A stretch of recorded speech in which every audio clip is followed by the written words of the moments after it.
എല്ലാവർക്കും നമ്മുടെ പുതിയൊരു വീഡിയോയിലേക്ക് സ്വാഗതം. ഇന്ന് നമ്മുടെ വീഡിയോ എന്ന് പറഞ്ഞു കഴിഞ്ഞാൽ ശബരിമല യാത്രയാണ്. അത്യാവശ്യം തിരക്കൊക്കെ ഉണ്ടായിരുന്നു ഞങ്ങൾ പോയപ്പോൾ. ഞങ്ങൾ ഇടുക്കി ജില്ലയിലെ നീലിവേൽ ശ്രീ സുബ്രഹ്മണ്യ ഭദ്രകാളി ക്ഷേത്രത്തിൽ നിന്നുമാണ് കെട്ടുമുറുക്കി പോയത്. പോകുന്ന വഴിയിൽ ഞങ്ങൾ തൊപ്പിപ്പാളയിലുള്ള അയ്യപ്പൻ്റെ അമ്പലത്തിൽ കയറി അവിടെ നിന്ന് നേർച്ചയൊക്കെ ഇട്ട് തൊഴുതതിന് ശേഷം ഞങ്ങൾ നേരെ എത്തിയത് എരുമേലിയിലാണ്. അപ്പോൾ എരുമേലിയിൽ ഒരുപാട് ഭക്തജനങ്ങൾ പേട്ടയൊക്കെ തുള്ളുന്നുണ്ടായിരുന്നു. അപ്പം ഞങ്ങൾ എരുമേലി ശാസ്താ ക്ഷേത്രത്തിലും ഒക്കെ കയറി വാവരുള്ളിലും എല്ലാം കയറിയതിന് ശേഷം നമ്മുടെ അഖില ഭാരത അയ്യപ്പ സേവാ സംഘം നടത്തുന്ന ഒരു അന്നദാനം ഉണ്ടായിരുന്നു. അപ്പോൾ അന്നദാനമൊക്കെ കയറി കഴിച്ചതിന് ശേഷം ഞങ്ങൾ നേരെ യാത്ര പമ്പയിലേക്ക് തിരിച്ചു.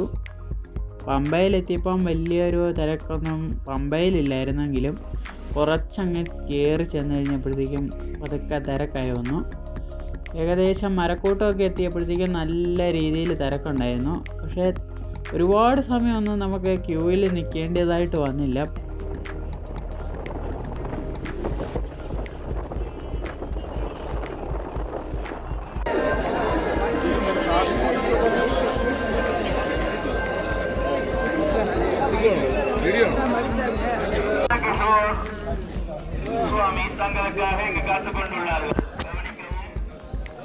சென்னை புதுப்பேட்டையிலிருந்து தரிசனத்திற்காக வந்துள்ள சந்தீப் பாபு சுவாமி, நீங்கள் சன்னிധാനத்தின் ചുറ്റുപുറത്തിൽ എങ്കിരുന്നാലും തിരക്ക് കൂടുമ്പോഴത്തേക്കും പുറകിലുള്ള സ്വാമിമാരൊക്കെ ധൃതി വെച്ച് അവർ നമ്മളെ തള്ളുകയും ഉന്തുകയും ഒക്കെ ചെയ്യും. അപ്പം നമ്മൾ വളരെ സൂക്ഷിച്ചൊക്കെ വേണം ഓരോ അടിയും മുന്നോട്ട് വെക്കാൻ.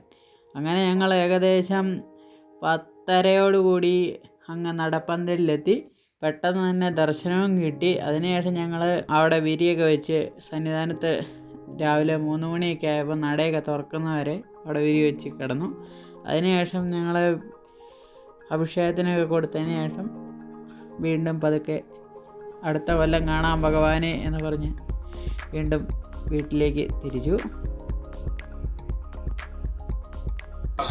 ഇത് അനൂപ് സ്വാമി, തൊട്ട് പുറകെ വരുന്നത് സ്വാമി. ഞങ്ങളങ്ങനെ 5:30 നമ്മുടെ പമ്പയിലെത്തിയതിന് ശേഷം നമ്മുടെ വാഹനം വരാൻ വേണ്ടി വെയിറ്റ് ചെയ്തു. വാഹനം പെട്ടെന്ന് തന്നെ എത്തി. അതിനുശേഷം ഞങ്ങൾ പതുക്കെ വീണ്ടും വീട്ടിലേക്ക് മടങ്ങുകയായിരുന്നു. അപ്പോൾ ഞാൻ ഇതിലിങ്ങനെ നടന്നു പോകുമ്പോൾ പണ്ടത്തെ ഒരു കാര്യം ഓർക്കുകയായിരുന്നു.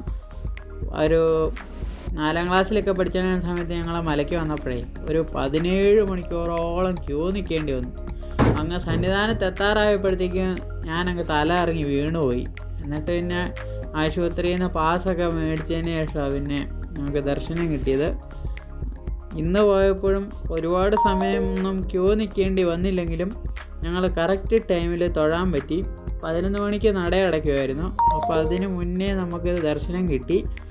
കുറച്ച് ആന്ധ്രാ സ്വാമിമാരും അതുപോലെ തമിഴ്നാട് സ്വാമിമാരും ഒക്കെ തിക്കി നമ്മളെ ഉന്തിയും തള്ളിയൊക്കെ അങ്ങോട്ട് അവർക്ക് ഫസ്റ്റ് പോകണം എന്നുള്ളൊരു ചിന്തയിൽ അവർ നമ്മളെ ഭയങ്കരമായിട്ട് തള്ളുകയൊക്കെ ചെയ്തു. അങ്ങനെ ചെറിയ ബുദ്ധിമുട്ടുകളൊക്കെ ഉണ്ടെങ്കിലും ഭഗവാനെ കാണാൻ പറ്റി. അങ്ങനെ ഞങ്ങൾ പോകുന്ന വഴിക്ക് എല്ലാ വർഷവും കയറാറുള്ള കൃഷ്ണ ഹോട്ടലിൽ കയറി നല്ല സൂപ്പർ പൊറോട്ടയും കടലക്കറിയും കഴിച്ചു. ഈ ഒരു ഹോട്ടൽ വരുന്നത് കാളകെട്ടി റൂട്ടിലാണ്, കാളകെട്ടിയിൽ. അപ്പോൾ സൂപ്പർ പൊറോട്ടയായിരുന്നു, അതുപോലെ കടലക്കറിയൊക്കെ പൊളിയായിരുന്നു. പിന്നെ നല്ല സൂപ്പർ ചൂടോടെയുള്ള നല്ല സൂപ്പർ ചായയും അതെല്ലാം കഴിച്ചതിന് ശേഷം ഞങ്ങൾ വീണ്ടും യാത്ര തിരിച്ചു. അപ്പോൾ ഈ വഴി പോകുന്നവരൊക്കെ ആണെങ്കിൽ ഈ ഒരു ഹോട്ടലിൽ കയറി ഒന്ന് കഴിച്ചു നോക്കണേ. അപ്പോൾ ഈ ഹോട്ടലിൽ വന്നിട്ടുള്ള സ്വാമിമാരാരെങ്കിലുമൊക്കെ കാണുന്നുണ്ടെങ്കിൽ ഒന്ന് കമൻ്റ് ഇടാനും മറക്കരുതേ.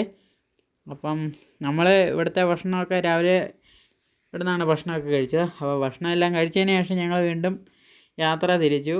അങ്ങനെ ഞങ്ങൾ ഏലപ്പാറയൊക്കെ കഴിഞ്ഞിട്ട് നമ്മുടെ ചപ്പാത്തിലെത്തിയപ്പോൾ അവിടെ നിന്നും ഒരു ചായയും കുടിച്ച് ഈ ഒരു വീഡിയോ അവസാനിപ്പിക്കുകയാണ്. അപ്പം ഇത്രയും നേരം കണ്ടിരുന്നവർക്കും എല്ലാവർക്കും നല്ലത് മാത്രം വരട്ടെ എന്ന് പ്രാർത്ഥിച്ചുകൊണ്ട് ഇന്നത്തെ വീഡിയോയ്ക്ക് വിടാം. ഇനി പുതിയൊരു യാത്രാ വീഡിയോയുമായി ഞാനും നമ്മുടെ മിഥുൻ ബ്രോയും വരുന്നതായിരിക്കും. അപ്പോൾ എല്ലാവർക്കും ബൈ ബൈ ബൈ.